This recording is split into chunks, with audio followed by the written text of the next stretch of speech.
cross bajing isle pagi klajame shana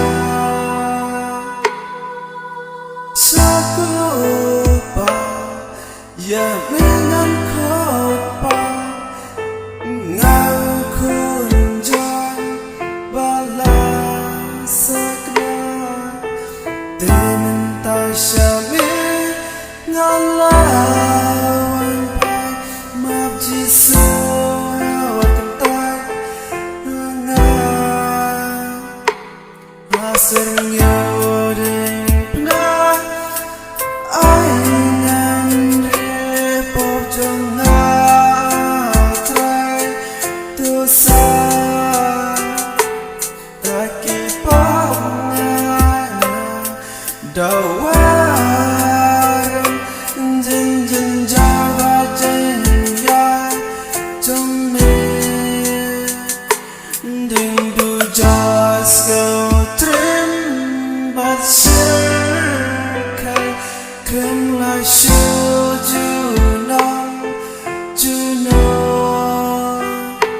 Daki pop ngaken tai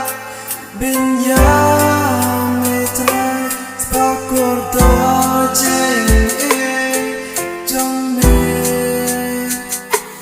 ngala sala napan bana tratu mam yang ngaken lau bam snow ya me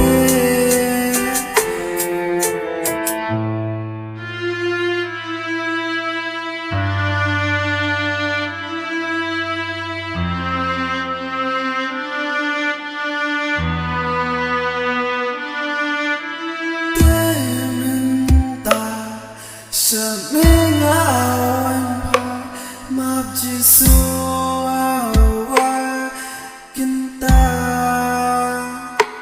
hasil ngudin na aingan ripo jangan try to say thank you nong suspa ulai saya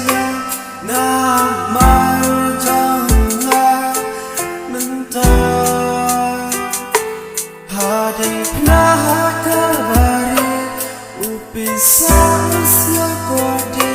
jurkan sinjang o minta please nama jonga